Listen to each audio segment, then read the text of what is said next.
ഒരു ചെറിയ ചിന്ത നിങ്ങളുമായി പങ്കുവെക്കാൻ ആഗ്രഹിക്കുന്നു. മത്തായി സുവിശേഷം 6-ാം അധ്യായത്തിൻ്റെ 14-15 ഒരാൾ വായിച്ചാട്ടെ. Matthew chapter 6, 14 and 15.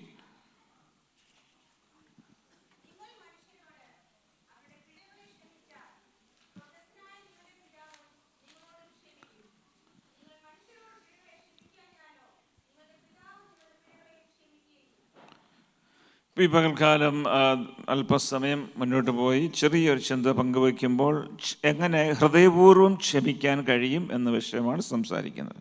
Time has moved forward, but I would like to share a small thought with you about how we can forgive from the heart. സ്വർഗരാജ്യവുമായി ബന്ധപ്പെടുത്തിയാണ് കർത്താവ് ഈ വിഷയം പർവ്വത പ്രസംഗത്തിൻ്റെ ഭാഗമായി സംസാരിക്കുന്നത്. This passage is part of the Lord's Sermon on the Mount. സ്വർഗരാജ്യം എന്നുള്ളത് ദൈവത്തിൻ്റെ അല്ലെങ്കിൽ റൂളിനെ പറ്റി കാണിക്കുന്നു. The kingdom of God talks about the rule of God. Mathai സുവിശേഷത്തിൽ സ്വർഗരാജ്യം എന്ന് പറയുമ്പോൾ മർക്കോസ്, ലൂക്കോസ്, യോഹന്നാൻ മറ്റ് 3 സുവിശേഷങ്ങൾ ദൈവരാജ്യം എന്നുള്ള വാക്കാണ് ഉപയോഗിക്കുന്നത്. Luke, John and Mark, they talk about the kingdom of God, but Matthew talks about the kingdom of heaven. സൗരങ്ങളെ എന്നെക്കാട്ടിച്ച് വോളിയം പൊള്ളിക്കിരുന്നാൽ മതി കേട്ടോ. ജോഷുവായിക്ക് ട്രാൻസ്ലേഷൻ ഇച്ചിരി വോളിയം ഇട്ട്. അപ്പോൾ അല്പം വ്യത്യാസമേ ഉള്ളെങ്കിലും സ്വർഗരാജ്യമായാലും ദൈവരാജ്യമായാലും ഓൾമോസ്റ്റ് സെയിം വിഷയം തന്നെയാണ്. We understand that it is almost same, although there is a slight difference between the kingdom of heaven and the kingdom of God. ചില വേദപണ്ഡിതന്മാർ അല്പ വ്യത്യാസമൊക്കെ പറയുന്നെങ്കിലും ജനറലി നോക്കുമ്പോൾ കർത്താവ് സ്വർഗരാജ്യത്തെ പറ്റി പറയുന്നു. അല്ലെങ്കിൽ ഇതേ ഭാഗം തന്നെ മറ്റു മർക്കോസിൻ്റെ ലൂക്കോസിൻ്റെ സുവിശേഷത്തിൽ ദൈവരാജ്യം എന്നുള്ള വാക്കാണ് ഉപയോഗിച്ചിരിക്കുന്നത്. Although biblical scholars have certain differences, but mostly it is the same as the Lord talks about the kingdom of heaven in Matthew and the kingdom of God in Luke and John and Mark. Mathai ഈ സുവിശേഷം എഴുതിയത് പ്രധാനമായിട്ടും യഹൂദന്മാർക്ക് വേണ്ടിയാണ്. Matthew wrote this gospel primarily to the Jews. അവരൊരിക്കലും ദൈവം എന്നുള്ള പദം ഉപയോഗിക്കാറില്ല. അവർ ഉപയോഗിക്കും, എന്നാൽ അവരെഴുതുമ്പോൾ GOD എന്നുള്ള എഴുതുകയാണെങ്കിൽ O എന്നുള്ളത് അവർ empty ആയിരിക്കും, G-D എന്ന് എഴുതാറുള്ളൂ. Jews rarely mention the name of God in their writings, but when they do, they will omit the letter O and only write G and D. ദൈവത്തിൻ്റെ വാക്ക് ദൈവം എന്നുള്ളത്, ഗോഡ് എന്നുള്ളത് അല്ലെങ്കിൽ യാഹുവേ എന്നുള്ളത് വളരെ ഹോളിയായ പദമായതിനാൽ അവർക്ക് വാക്കുകൊണ്ട് പോലും വാക്ക് ഉച്ചരിക്കാൻ പറ്റത്തില്ല. They would hesitate to take the name of God or Yahweh because they consider it so holy and were treating it with such great reverence. അതുകൊണ്ടായിരിക്കാം മത്തായി സ്വർഗരാജ്യം എന്നുള്ള വാക്ക് ഉപയോഗിച്ചത്.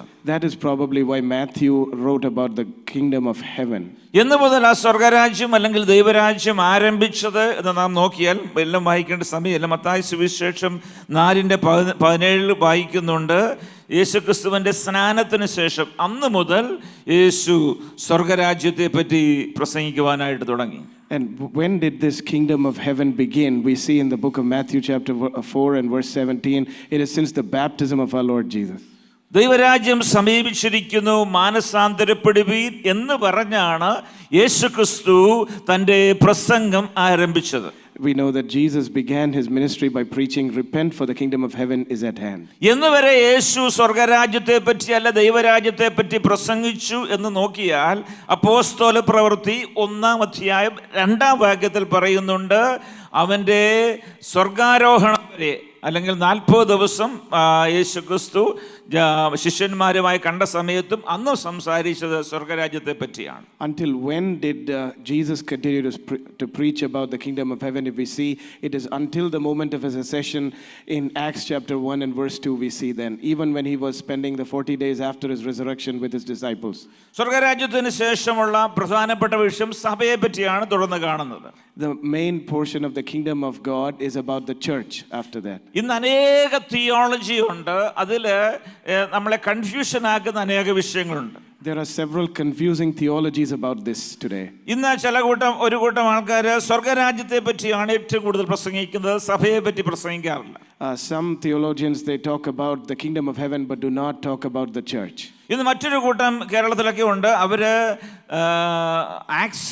ആക്സ് മുതലുള്ള കാര്യമേ പ്രസംഗിക്കാറുള്ളൂ, അത് മാത്രമേ സഭയ്ക്ക് ആവശ്യമുള്ളൂ എന്നാണ് അവർ പറയുന്നത്. There are others in Kerala who talk only about the acts of the apostles and the church, and they say that that is enough.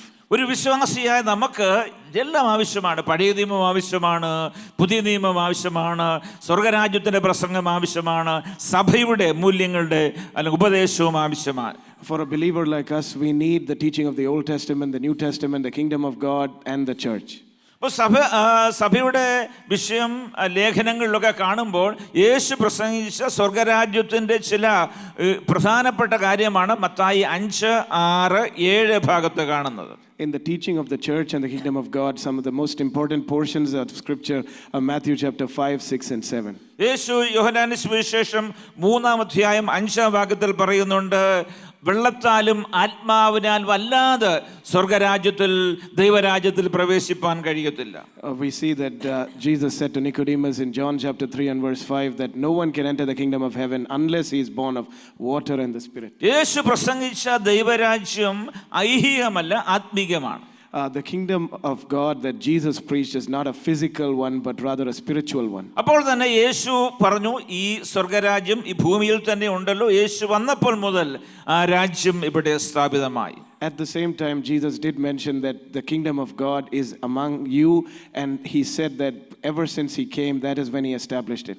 യേശു ദൈവരാജ്യം പ്രസംഗിച്ചതുകൊണ്ട്, സ്വർഗരാജ്യം പ്രസംഗിച്ചതുകൊണ്ട് അവൻ രാജാവാണ്. When Jesus preached the kingdom of God, he became the king. വിദ്വാൻമാർ വന്ന് ചോദിച്ചു, യഹൂദന്മാരുടെ രാജാവായി പിറന്നവൻ എവിടെ? We know that the wise men of Magi from the east came and asked, where is the one who was born king of the Jews? പീലാത്തോസ് എഴുതി വെച്ചു, ഇവൻ യഹൂദന്മാരുടെ രാജാവാണ്. Pilate wrote, this is Jesus, king of the Jews. അപ്പോൾ യേശു രാജാവായതുകൊണ്ട് നമ്മളെല്ലാം Royals ആണ്. നമ്മളെല്ലാം റോയൽസ് ആണ്. Because Jesus is king and we are his children, we are all royals. നമ്മുടെ ബ്ലഡ് റോയൽ ബ്ലഡ് ആണ്. There is royal blood in our veins. വിശ്വസിക്കുന്നവരും സ്തോത്രം പറയാമോ? Hallelujah. എൻ്റെ ശരീരത്തിൽ കൂടി ഓടുന്ന ബ്ലഡ് റോയൽ ബ്ലഡ് ആണ്. The blood that flows in our veins is royal blood. കാരണം എന്നെ വീണ്ടെടുത്തവൻ രാജാവാണ്. Because our Redeemer is Christ the King. അപ്പം നമ്മളെ റോയൽസ് ആയതുകൊണ്ട് നമ്മുടെ ആറ്റിറ്റ്യൂഡ്, നമ്മുടെ മനോഭാവം royal മനോഭാവമാകണം. And because we are royals, our attitude also must have the standard of royals. അടുത്തിടെ ഒരു വലിയ വിവാദം നടന്നുകൊണ്ടിരിക്കുകയാണ്. ഇംഗ്ലണ്ടിലെ രാജകുടുംബത്തിൽപ്പെട്ട ഒരു വ്യക്തി അവൻ വേണ്ടാത്ത കാര്യം ചെയ്തതുകൊണ്ട് വലിയ ന്യൂസ് വന്നിരിക്കുകയാണ്. Because of bad behavior demonstrated by one of the royals in the family line of the English royal family, there is a lot of bad news right now. എന്തുകൊണ്ടാണ് അത് ഇത്ര ഫേമസ് ആകാൻ കാര്യം? അവൻ റോയൽ ആയതുകൊണ്ടാണ്. It is attracting so much media attention only because he is a royal from the royal family. ഇപ്പൊ royal ആയതുകൊണ്ട് അവന്റെ സ്റ്റാൻഡേർഡും റോയൽ ആയിരിക്കണമെന്ന് ലോകം കൽപ്പിക്കുന്നു. Even the world says that because he is a royal, his behavior should have a royal standard. അവനെക്കാട്ടിൽ മോശമായി താമസിക്കുന്ന ലക്ഷക്കണക്കിന് ആൾക്കാരുണ്ട്. അവരുടെ പേരൊന്നും പത്രത്തിൽ വരുന്നില്ല. There are many people who are worse than him, but their names do not attract media attention. അപ്പൊ നമുക്ക് റോയൽ സ്റ്റാൻഡേർഡ് ഉണ്ട്, റോയൽ വാല്യൂ ഉണ്ട്, നമുക്ക് റോയൽ അതോറിറ്റി ഉണ്ട്. We have royal standard, value and authority. അത് വിശ്വസിക്കുന്നവർക്കായി കർത്താവിനെ സ്തോത്രം ചെയ്യുന്നു. Praise the Lord for those. Hallelujah. അപ്പോൾ യേശുക്രിസ്തു സ്വർഗരാജ്യം പ്രസംഗിച്ച് വരുമ്പോൾ അതിൻ്റെ പ്രധാനപ്പെട്ട വിഷയം യേശു രാജാവാണ്, നമ്മൾ പ്രജകൾ മാത്രമല്ല, നമ്മൾ അവിടുത്തെ രാജ്യത്തിൻ്റെ റോയൽസുമാണ്, രാജകീയ കുടുംബത്തിൻ്റെ അംഗങ്ങളുമാണ്. So when Jesus was preaching the kingdom of God, it is that Jesus is king, we are his subjects, but we are also royal members of his family. Mathai സുവിശേഷം 5, 6, 7 അധ്യായങ്ങൾ നമ്മൾ അറിയപ്പെടുന്നത് പർവ്വത പ്രസംഗം എന്നുള്ളതാണ്. We know that Matthew 5, 6, 7 is known as the Sermon on the Mount. അതാണ് സ്വർഗരാജ്യത്തിൻ്റെ principal അല്ലെങ്കിൽ norms, English പറയും നോംസ് എന്ന് പറയും, നിയമാവലി. പ്രിൻസിപ്പിൾ എന്ന് പറഞ്ഞാൽ 5, 6, 7 അധ്യായമാണ്. So these 3 chapters, Matthew 5, 6, 7 of the Sermon on the Mount, dictate the principles or the norms of the kingdom of God. ഞാൻ മുമ്പ് നേരത്തെ സംസാരിച്ചിട്ടുണ്ട് ഈ വിഷയത്തിൽ നിന്ന്, അതുകൊണ്ട് ഞാൻ ഡീറ്റെയിൽസ് ആയിട്ട് പോകുന്നില്ല. മുഖവരിയായി 1-2 കാര്യങ്ങൾ ഈ 5-ാം അധ്യായത്തെ പറ്റി ഓർപ്പിക്കട്ടെ. I just want to mention a few things without getting into details since we have already discussed this before. 5, 6, 7 അധ്യായങ്ങളിലുള്ള നിയമങ്ങൾ നമ്മൾ ചിന്തിച്ചു വരുന്ന നിയമങ്ങളുടെ നേരെ ഓപ്പോസിറ്റാണ്. The principles of the kingdom of God that Jesus talks about here are contrary to our normal basic principles. നമുക്ക് കിട്ടുവാൻ, നമുക്ക് ലഭിക്കാൻ വേണ്ടിയെല്ലാം നമ്മൾ ആഗ്രഹിക്കുന്നത് കൃപയാണ്. കൃപ ദൈവത്തിൻ്റെ കൃപയാണ്. We all would love to receive grace from the Lord. രോഗസൗഖ്യത്തിന് വേണ്ടി കൃപ ദൈവം മനസ്സിലുള്ള ദൈവമാണ്. കർത്താവേ, നിന്റെ കൃപ എനിക്ക് വേണം. Because of the mercies of the Lord, we seek the grace of the Lord for His healing. രക്ഷയ്ക്ക് നമ്മുടെ ദൈവത്തിന്റെ കൃപ നാം യാചിക്കാറുണ്ട്. We ask for the grace of the Lord for His salvation. ക്ഷമയ്ക്ക് ദൈവത്തിന്റെ കൃപ യാചിക്കാറുണ്ട്. We ask for the grace of the Lord for forgiveness. അനുഗ്രഹത്തിന് ദൈവത്തിന്റെ കൃപ യാചിക്കാറുണ്ട്. We ask for grace for the blessing of the Lord. അപ്പോൾ ഇന്ന് ഇങ്ങോട്ട് കിട്ടാൻ വേണ്ടി നമ്മൾ പുതിയ നിയമത്തിലെ കൃപയിൽ ആശ്രയിക്കും. So we rely on the grace in the New Testament to receive from the Lord. കൊടുക്കാൻ വേണ്ടി നമ്മൾ പഴയ നിയമത്തിൽ പോകും. For when it comes to giving, we are attached to the Old Testament. ഞാൻ സമ്പത്തിനെ പറ്റിയല്ല പറയുന്നത്, നമ്മുടെ ആറ്റിറ്റ്യൂഡിനെ പറ്റി. I'm talking about our attitude and not our wealth. ഞാൻ നേരത്തെ പറഞ്ഞിട്ടുണ്ട്, നീ ജോഷുവ ചിന്തിക്കുക, അല്ല ഞാൻ ചിന്തിക്കുക, ജോഷുവ എൻ്റെ പ്രാർത്ഥന, ഞങ്ങളുടെ വീട്ടിലെ പ്രാർത്ഥനയ്ക്ക് വന്നില്ല, അതുകൊണ്ട് ഞാനും വരത്തില്ല. We operate like if you did not come to my house's prayer meeting, I will not come to yours either. കണ്ണിന് പകരം കണ്ണ്, പല്ലിന് പകരം പല്ല്. Eye for eye and tooth for tooth. എവിടെ? പഴയ നിയമത്തിലാ. That's the Old Testament law. കിട്ടാൻ പുതിയ നിയമം. So to receive, we rely on the New Testament കൊടുക്കാൻ principles. പഴയ നിയമം. But to give, we operate on the Old Testament principles. അവൻ എനിക്ക് ലൈക്ക് അടിച്ചില്ല. Because he did not like my post. Post എന്ന് പറഞ്ഞ നന്നായി. അപ്പൊ ഞാനും like അടിക്കത്തില്ല. So I will also not like. അല്ലേ? അപ്പം അങ്ങോട്ട് കൊടുക്കാനെല്ലാം പഴയ നിയമത്തിലാണ് ഓപ്പറേറ്റ് ചെയ്യുന്നത്. When it comes to giving, we are operating in the Old Testament principles.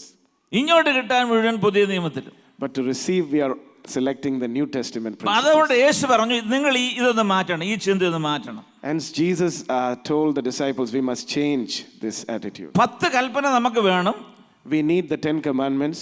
10 കൽപ്പനയിലെല്ലാം പറയുന്നത് don't do it, ചെയ്യരുത്, ചെയ്യരുത്, ചെയ്യരുത്, ചെയ്യരുത്. Most of the 10 commandments are don't do this, don't do that. എന്നാൽ ഈ kingdom പ്രിൻസിപ്പിളിന്റെ ബിഗിനിൽ 8 കൽപ്പനയുണ്ട്. In the kingdom principles in the Sermon on the Mount, there are 8 primary principles. അതെല്ലാം ചെയ്യണം, ചെയ്യണം, ചെയ്യണം എന്നുള്ളത്. Those are all do. ആത്മാവിൽ ദരിദ്രരായവർ ഭാഗ്യവാന്മാർ, സ്വർഗരാജ്യം അവർക്കുള്ളത്. നിങ്ങൾക്ക് കിട്ടും, നിങ്ങൾക്ക് കിട്ടും. Blessed are the poor in spirit, for theirs is the kingdom of heaven. ദുഃഖിക്കുന്നവർ ഭാഗ്യവാന്മാർ, നിങ്ങൾക്ക് ആശ്വാസം കിട്ടും, ലഭിക്കും. Blessed are those who mourn, for they shall be comforted. So you get comfort. സൗമ്യതയുള്ളവർ ഭാഗ്യവാന്മാർ. Blessed are the meek. പിന്നെ നീതിക്ക് ദാഹിക്കുന്നവർ ഭാഗ്യവാന്മാർ, തൃപ്തി വരും. Blessed are those who hunger and thirst for righteousness, they shall be filled. അപ്പോൾ നിങ്ങൾ ചെയ്യണം എന്നുള്ളതാണ് ഈ മത്തായി സുവിശേഷത്തിന്റെ ആദ്യത്തെ 8 കൽപ്പന. The first 8 principles of Matthew chapter 5 are about doing.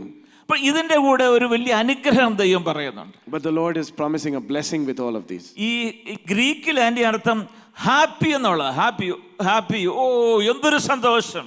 The Greek translation of that is happy. അതിന്റെ വലിയൊരു അർത്ഥത്തിലാണ് അത് എഴുതിയിരിക്കുന്നത്. It is written with a great meaning of joy.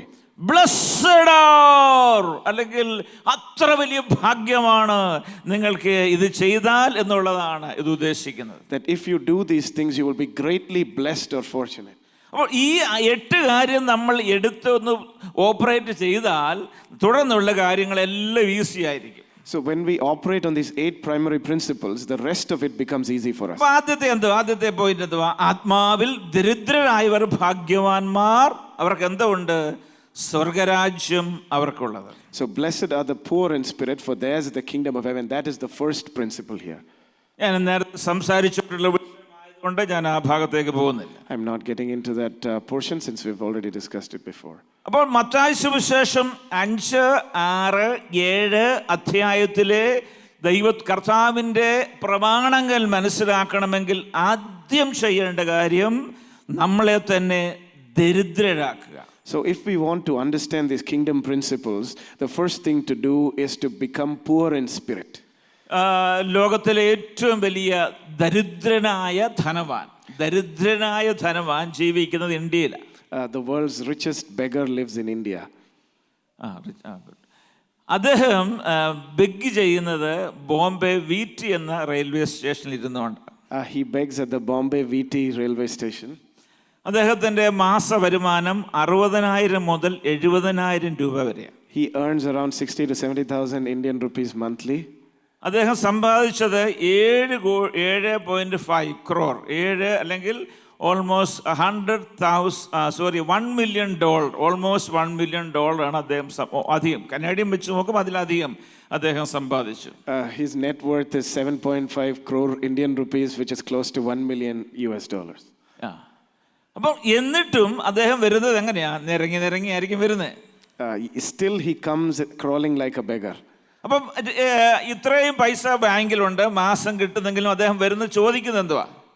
Even though he has so much wealth, what is he asking for?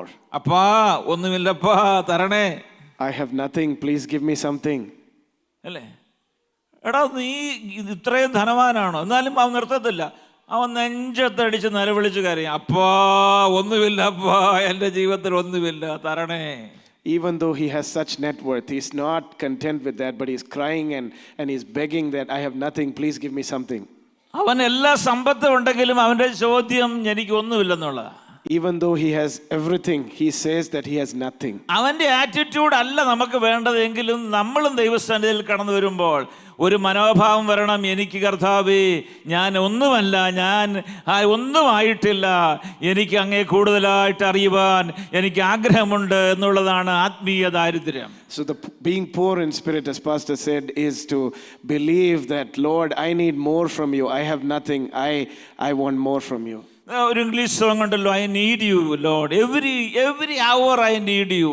കർത്താവ് എല്ലാ നിമിഷത്തിലും എനിക്ക് അങ്ങേ ആവശ്യമുണ്ട് എന്ന് പറയുന്നവർക്കായി ഞാൻ കർത്താവിന് സ്തോത്രം ചെയ്യുന്നു. As the song says, Lord, I need you, every hour I need you. നമ്മൾക്കൊരു ആത്മീയ ദാരിദ്ര്യം വരണം. That is the being poor in spirit. ഞാൻ ഈ സുവിശേഷ വേലയിൽ ആയിട്ട് എത്രയോ വർഷമായി, എനിക്ക് ഞാൻ വേറെ ഒന്നും ചെയ്തിട്ടൊന്നുമില്ല, 40-ലധികം വർഷം സുവിശേഷ വേലയിൽ ആയിരിക്കുന്നു. പക്ഷെ ഞാനിപ്പോഴും ഞാൻ ചിന്തിക്കുന്ന കാര്യം, കർത്താവേ എനിക്ക് നിന്നെ കൂടുതലായിട്ട് അറിയാൻ ആഗ്രഹമുണ്ട്. Pastor says that even after being in the ministry for more than 4 decades, he still wants to know the Lord more and better. ഈ പകൽക്കാലം ദൈവസന്നിധിയിൽ കടന്നു വന്നിരിക്കുമ്പോൾ നമ്മുടെ ആഗ്രഹം അതായിരിക്കട്ടെ, നമുക്കൊരു ടേസ്റ്റ് വേണം, നമുക്കൊരു വലിയ ആഗ്രഹം വേണം, ഒരു ആത്മീയ ദാരിദ്ര്യം വേണം. എനിക്ക് കർത്താവിനെ കൂടുതലായിട്ട് അറിയണം, വചനത്തിന്റെ ആഴങ്ങളെ മനസ്സിലാക്കണം. When we come to the house of the Lord, let us also have a desire to be poor in spirit, to desire to know the Lord more and better, and to receive more from the Lord. ഈ principle വെച്ചുകൊണ്ടാണ് കർത്താവ് തുടർന്നുള്ള ഭാഗം സംസാരിക്കുന്നത്. അതിൻ്റെ ഒരു ഭാഗമാണ് നമ്മൾ വായിച്ചത്, മത്തായി സുവിശേഷം 6-ാം അധ്യായത്തിൻ്റെ 14-15. ഒന്നുകൂടെ ഭാഗം വായിക്കാം. Matthew chapter 6:14 and 15. So it is a part of this passage that we read the previous verse, Matthew 6 verse 14. നിങ്ങൾ മനുഷ്യരോട് അവരുടെ പിഴകളെ ക്ഷമിച്ചാൽ സ്വർഗസ്ഥനായ പിതാവ് നിങ്ങളോടും ക്ഷമിക്കും. നിങ്ങൾ മനുഷ്യരോട് പിഴകളെ ക്ഷമിക്കാഞ്ഞാലോ നിങ്ങളുടെ പിതാവ് നിങ്ങളുടെ പിഴകളെയും ക്ഷമിക്കുകയില്ല. For if you forgive men their trespasses, your heavenly Father will also forgive you. But if you do not forgive others their trespasses, neither will your Father forgive your trespasses. Mathai സുവിശേഷം 5, 6, 7 അധ്യായത്തിൽ അനേക പ്രാക്ടിക്കൽ കാര്യങ്ങൾ കർത്താവ് പറയുന്നുണ്ട്. The Lord gives a lot of practical advice in the Sermon on the Mount. കൊടുക്കുന്നതിനെ പറ്റി പറയുന്നുണ്ട്, പ്രാർത്ഥനയെ പറ്റി പറയുന്നുണ്ട്, ഉപവാസത്തെ പറ്റി പറയുന്നുണ്ട്. അതിന് മുമ്പുള്ള ഭാഗത്ത് അനേക പ്രാക്ടിക്കലായ കാര്യം കർത്താവ് പറയുന്നുണ്ട്. A lot of practical things, among them fasting, prayer and giving to the Lord. ഞാൻ നേരത്തെ ചില വിഷയമൊക്കെ സംസാരിച്ചതുകൊണ്ടാണ് അത് മുൻപോട്ട് പോകാത്തത്. ഈ ഭാഗം ഞാൻ എടുത്തതായിട്ട് ഓർക്കുന്നില്ല. അപ്പം നമ്മൾ ക്ഷമിക്കുവാൻ പഠിക്കണം. We must learn to forgive. എങ്ങനെയാണ് ക്ഷമിക്കേണ്ടത്? നാം മറ്റുള്ളവരുടെ പിഴകളെ ക്ഷമിച്ചാൽ കർത്താവ് നമ്മുടെ പിഴകളെയും ക്ഷമിക്കും. When we forgive others their trespasses, our God will forgive our trespasses. അതിനുവേണ്ടി കർത്താവായ യേശു ക്രിസ്തു ഒരു ഉപമ പറഞ്ഞിട്ടുണ്ട്. മത്തായി സുവിശേഷം 18-ാം അധ്യായം എടുത്ത്, മത്തായി സുവിശേഷം 18-ാം അധ്യായത്തിൻ്റെ 21 മുതലുള്ള വേദഭാഗം ഞാൻ തന്നെ വായിക്കാം, സമയമില്ല. മത്തായി സുവിശേഷം 18-ാം അധ്യായത്തിൻ്റെ 21 മുതൽ. അപ്പോൾ പത്രോസ് അവൻ്റെ അടുക്കൽ വന്ന്, കർത്താവേ, സഹോദരൻ എത്ര വട്ടം എന്നോട് പിഴച്ചാൽ ഞാൻ ക്ഷമിക്കണം? 7 വട്ടം മതിയോ എന്ന് ചോദിച്ചു. Let us read another passage, Matthew chapter 18, verse 21 onwards. Then Peter came up and said to him, Lord, how often will my brother sin against me and I forgive him? As many as 7 times? കർത്താവ് പറഞ്ഞു 70 വട്ടം എന്ന് നിന്നോട് പറയുന്നു എന്ന് പറഞ്ഞു. Jesus said to him, I do not say to you 7 times, but 77 times. അതിനുശേഷം കർത്താവായ യേശു ക്രിസ്തു മനോഹരമായ ഒരു ഉപമ പറയുകയാണ്. And the Lord gives a parable after that. ഇവിടെയും ഉപമയുടെ മെയിൻ ക്യാരക്ടർ ഒരു രാജാവാണ്, കർത്താവായ യേശു ക്രിസ്തു തന്നെയാണ്. The main protagonist in this parable is a king who is Christ Jesus himself. ഒരു മനുഷ്യൻ അവൻ കടപ്പെട്ടിരുന്നു. There was a man who was debtor to this king. അവന്റെ കടത്തിന്റെ വാല്യൂ പറയുന്നുണ്ട്, ഇവിടെ ഇംഗ്ലീഷ് പറയുന്നത് 10,000 bags of gold എന്നാണ്. മലയാളത്തിൽ അത്രയും പറയുന്നില്ല. 10,000 താലന്ത് കടപ്പെട്ട ഒരു വ്യക്തിയെ. In English it says 10,000 bags of gold was the debt of this person to the king. ഇന്ന് ഈ ഗോൾഡിന്റെ വില നിങ്ങൾക്കെല്ലാം അറിയണമെങ്കിൽ ആദർശനോട് ചോദിച്ചാൽ മതി, അറിയണമെങ്കിൽ. അപ്പം അത്രമാത്രം വലിയ 10,000 bags of gold. അപ്പം ഇതിൻ്റെ വില ഞാൻ നോക്കിയപ്പോൾ ഒരു കമൻട്രി എഴുതിയിരിക്കുന്നത് 127 ബില്യൺ മില്യൺ അല്ല billion $. We see the value of this 10,000 bags of gold was $1 to $7 billion. അപ്പോൾ പറഞ്ഞു തീരാൻ പറ്റാത്ത, അന്നത്തെ കാലത്ത് കൊടുത്തു തീരാൻ പറ്റാത്ത, പറഞ്ഞു തീരാൻ പറ്റാത്തതായ കടമുള്ള ഒരു വ്യക്തിയായി മനുഷ്യൻ. It was a debt so huge that it could never be even spoken of nor paid back. That was the state of this man. അപ്പം രാജാവിനെ വിളിച്ചു. The king calls him. അവന്റെ കണക്ക് നോക്കി. And he looked at his accounts. നമ്മുടെ എല്ലാം കണക്ക് നോക്കും കേട്ടോ. The Lord will look at all of our accounts. എല്ലാവരുടെയും കണക്ക് നോക്കും, ആരെയും വെറുതെ വിടത്തില്ല കേട്ടോ. The Lord will look at everybody's accounts. ഈ മത്തായി സുവിശേഷം 5, 6, 7 അധ്യായം പറഞ്ഞിരിക്കുന്നത് ദൈവരാജ്യത്തിലെ മെമ്പേഴ്സിന്റെ ഗുണങ്ങളാണ്. This Matthew chapter 5, 6, 7 is about the members of the kingdom of God. അപ്പോൾ മെമ്പേഴ്സിന്റെ കണക്ക് നോക്കും. So that means the Lord will look at the accounts of the members. ഈ മെമ്പറിന് ഒത്തിരി കടം ഉണ്ടായിരുന്നു. This member had a lot of debt. കർത്താവ് പറഞ്ഞു, നിന്നെ ഞാൻ എടുക്കാൻ പോവാ. The king said, I am going to. അല്ല പറയുന്നത്, ഒരു വിഷമിക്കണ്ട. അപ്പം അല്ലേ, അങ്ങനെയല്ലേ പറഞ്ഞിരിക്കുന്നത്. അപ്പം യജമാനെ, അപ്പം അതിൻ്റെ 24-ാം വാക്യത്തിൽ അവൻ്റെ അടുക്കൽ കൊണ്ടുവന്നു. അവൻ വീട്ടുവാൻ വകയില്ലാകിയാൽ അവൻ്റെ യജമാൻ അവനെയും അല്ലേ, ഭാര്യയെയും മക്കളെയും അവനുള്ളതൊക്കെയും, അപ്പോൾ നീ വാ നിന്നെ ഞാൻ എടുക്കാൻ പോവാ. Yeah, the king called him that I'm going to take you and your family. നിന്റെ വീട്ടിൽ ആരൊക്കെയുണ്ട്? Who are there in your family? എനിക്ക് ഒരു ഭാര്യയേ ഉള്ളൂ. One wife. മക്കൾ എത്ര ഉണ്ട്? How many children? 5 മക്കൾ. 5 children. 5 ICFന്റെ 5 ആകണം. 5 മക്കൾ. പിന്നെ നിനക്ക് എന്തുണ്ട്? What else do you have? 2 car. 2 cars. അതെന്റേതാ. Those will become mine. പിന്നെ എന്തുണ്ട്? What else do you have? 10 acre സ്ഥലം. 10 acres of land. നാട്ടിലുണ്ട്. In your hometown. അതെന്റേതാ. That is also ഇവിടെ mine. സ്റ്റോക്കിൽ എത്രയുണ്ട്?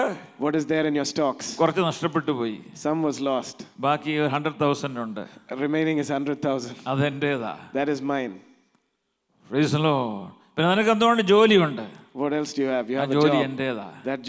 That job is also mine. എത്രയും കൊടുത്തിട്ടും ഇനിയും കിടക്കുന്നു, ഇനിയും ബില്യൺസ് കിടപ്പുണ്ട്. Even after that, billions of dollars of debt are owed.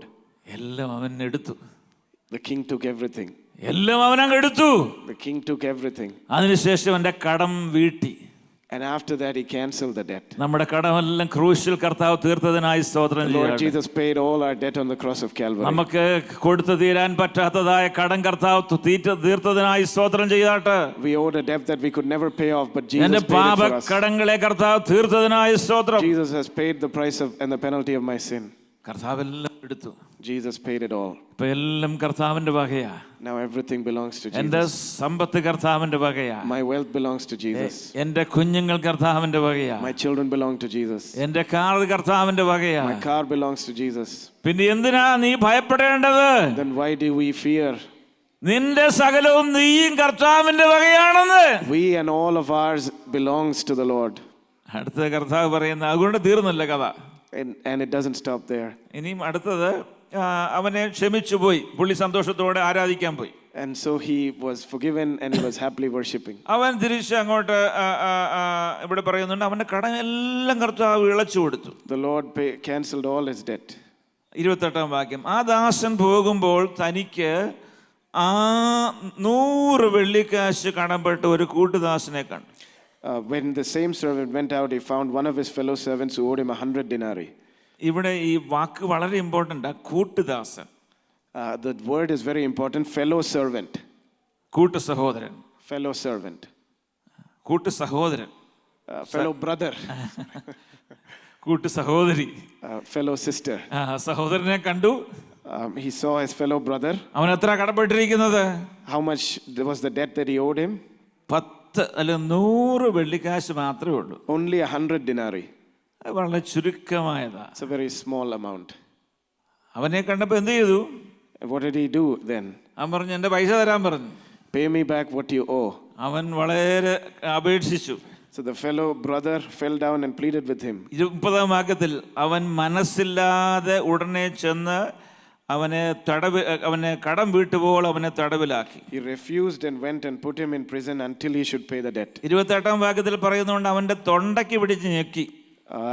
In verse 28 we say he began to choke him. മലയാളത്തിൽ കൊങ്ങയ്ക്കെന്ന് പറയും കേട്ടോ. ഇതിന് മലയാള നാട്ടിലുള്ളവർക്കറിയാം, അതിന് കൊങ്ങായ്ക്ക് പിടിച്ച് നിൽക്കുക എന്ന് പറയുന്നത്. Choke him by the throat. കൊങ്ങായ്ക്ക് പിടിച്ച് ഞെക്കി അവനോട് പറഞ്ഞു, എന്താ പറഞ്ഞത്? നീ ഇപ്പം തന്നെ എനിക്ക് പൈസ തരാൻ പറഞ്ഞു. Saying pay what you owe. Praise the Lord. അപ്പോൾ ഈ കർത്താവ് ഈ ഉപമ പറഞ്ഞതിൻ്റെ കാര്യം, നമ്മൾ എങ്ങനെ ക്ഷമിക്കേണ്ടത്? So the Lord told this parable to explain how we should forgive. നമ്മുടെ ജീവിതത്തിൽ, നമ്മുടെ ഡെയിലി ലൈഫിൽ നമുക്ക് വേണ്ടി ഒരു കാര്യമാണ് ഈ വിഷയം. Forgiveness is something we need in our daily Christian life.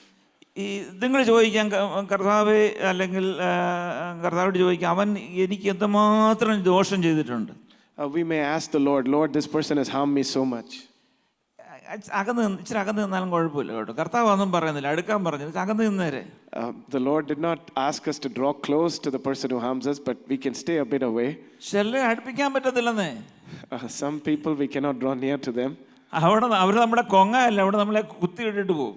They will hurt us very much. പക്ഷെ ക്ഷമിക്കാൻ പഠിക്കണം. But we must be able to forgive. നിങ്ങൾക്ക് പറഞ്ഞാൽ മനസ്സിലായി? ക്ഷമിക്കാൻ പഠിക്കണം. We must be able to forgive. ക്ഷമിക്കാൻ പഠിച്ചില്ലെങ്കിൽ നമ്മുടെ ജീവിതത്തിൽ നമ്മൾ ഫെയിലിയർ ആകും. If we do not learn to forgive, we will be failure in Christian life. നിങ്ങളുടെ കുടുംബങ്ങളിൽ ആരോടെങ്കിലും ക്ഷമിക്കാനുണ്ടെങ്കിൽ ക്ഷമിക്കാൻ പഠിക്കണം. If there is anybody in your family whom you need to forgive, then you need to do that. ഭർത്താവിനോട് ക്ഷമിക്കാൻ പറ്റുന്നില്ലെങ്കിൽ ക്ഷമിക്കാൻ പഠിക്കണം. You must learn to forgive your husband. ഭാര്യയോട് ക്ഷമ ചോദിക്കാത്ത വിഷയമാണെങ്കിൽ ക്ഷമിക്കാൻ പഠിക്കണം. Those who don't know how to seek forgiveness from their wife, please learn that. കർത്താവ് ഉദ്ദേശിക്കുന്നതാ. That is what the Lord is intending. നമ്മുടെ സ്റ്റാൻഡേർഡ് എന്തുവാ? What is our standard? ഇനി back to, പെട്ടെന്ന് ഒരു വാക്കിട്ട് വായിച്ച് അവസാനിപ്പിക്കാം. ബാക്ക് ടു മത്തായി തന്നെ അതിൻ്റെ 6-ാം അധ്യായത്തിലെ, നമ്മൾ 18-ാം അധ്യായത്തിൽ തന്നെ അതിൻ്റെ ഒടുവിൽ വായിക്കുന്നത് എന്തോ, കർത്താവ് എന്താ ഉദ്ദേശിക്കുന്നത്? ഒന്ന് വായിച്ചാൽ ഒരാൾ 35-ാം വാക്യം. Matthew 18:35. Somebody please read.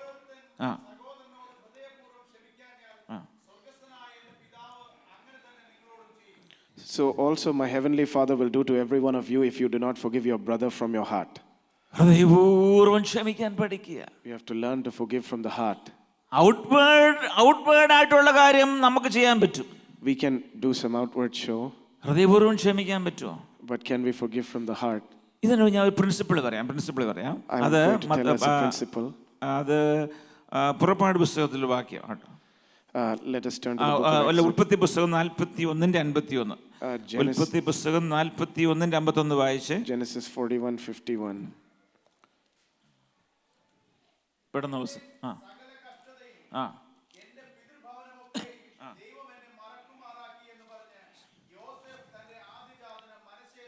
അപ്പോൾ യോസഫിനെ പോലെ ജീവിതത്തിൽ കഷ്ടതയേറ്റ ഒരു വ്യക്തി നമുക്ക് അധികം വരെ കാണാൻ പറ്റത്തില്ല. Joseph was someone who suffered a lot of suffering in his life. പക്ഷെങ്കിൽ ഈ ജോസഫ് പറയുകയാണ്, ദൈവം എന്നെ മറക്കുമാറാക്കി. But Joseph says, the Lord has made me forget all my toil and my father's house. ഈ ഈ നമുക്ക് ക്ഷമിക്കാൻ പഠിച്ചാൽ ദൈവം നമ്മളെ മറക്കുമാറാക്കും. When we learn to forgive, the Lord will help us to forget. ഞാൻ പറഞ്ഞ നിങ്ങൾക്ക് മനസ്സിലായല്ലോ. അപ്പം എനിക്ക് ഒരാളോട് ക്ഷമിക്കാൻ മറക്കാൻ പറ്റുന്നില്ലെങ്കിൽ ആ ഭാഗം ദൈവം നമ്മളെ സഹായിക്കും. If I am not able to forgive somebody, the Lord will help us to forget. ജോസഫിന് മാനുഷികമായി പൊറുക്കാൻ പറ്റത്തില്ല, ക്ഷമിക്കാൻ പറ്റത്തില്ല. എന്നാൽ ജോസഫ് പറയുകയാണ്, ദൈവം ഈ വിഷയത്തിൽ എന്നെ സഹായിച്ചു. Joseph could not forgive from his human nature or perspective, but the Lord helped him to do that. God made me, ഇംഗ്ലീഷിൽ God made me to forget. അത് ദൈവത്തിൻ്റെ പ്രവർത്തനമാണ്, പരിശുദ്ധാത്മാവിൻ്റെ So പ്രവർത്തനമാണ്. that is a work of God through his Holy Spirit. ഈ പകൽക്കാലം നമ്മുടെ കടങ്ങളെല്ലാം ദൈവം ക്ഷമിച്ചെങ്കിൽ, നമ്മുടെ കടങ്ങൾ കർത്താവ് പോക്കിയെങ്കിൽ, ഈ പകൽക്കാലം മറ്റുള്ളവരോട് ക്ഷമിക്കുവാൻ, കരുണ കാണിക്കുവാൻ ദൈവത്തിൻ്റെ പരിശുദ്ധാത്മാവ് നമ്മളെ സഹായിക്കുമാറാകട്ടെ. May the Holy Spirit of the Lord enable us to forgive others just as the Lord has forgiven our debts. നമ്മളെല്ലാ ആഴ്ച വരുമ്പോൾ അനുഗ്രഹത്തിൻ്റെയും ആരാധനയുടെയും ഈ കാര്യങ്ങൾ മാത്രം കേട്ടുപോകാതെ പ്രാക്ടിക്കൽ ലെസൺസോട് നമ്മൾ ഏറ്റെടുക്കണം. We also need to apply some practical lessons in our life, not just related to worship and grace. എൻ്റെ വാക്കുകളിവിടെ അവസാനിപ്പിക്കുമ്പോൾ, ഈ പകൽക്കാലം നമ്മുടെ ജീവിതത്തിൽ എന്തെങ്കിലും കയ്പുണ്ടെങ്കിൽ അത് നീക്കിക്കളയാൻ ദൈവത്തിൻ്റെ പരിശുദ്ധാത്മാവ് സഹായിക്കട്ടെ. May the Holy Spirit of the Lord help us to remove any bitterness that we have towards anybody today. അത് നീക്കിക്കളയാൻ ദൈവം സഹായിക്കട്ടെ. May the Lord help us to remove it and get rid of it. കയ്പ് വെച്ചുകൊണ്ട് മുന്നോട്ട് പോയാൽ അത് നമുക്ക് ദോഷം, മറ്റുള്ളവർക്ക് ദോഷമല്ല. If we proceed with keeping bitterness within us, it will be damaging to us ourselves. ഞാൻ പലപ്പോഴും പറയാറുണ്ട്, കയ്പെന്ന് പറഞ്ഞാൽ വിഷമാണ്. Bitterness is a poison. എനിക്ക് ജോഷുവായോട് ദേഷ്യമുണ്ടെങ്കിൽ അതിൻ്റെ കയ്പ് എൻ്റെ ഹൃദയത്തിലുള്ളത്, ജോഷുവായ്ക്കില്ല. If pastor is having bitterness towards me, then that poison is in pastor's heart and I would not be experiencing anything. ഞാൻ തന്നെ വിഷം കുടിച്ചിട്ട് ഞാൻ പറയാ നീ ചാകുമെന്ന്.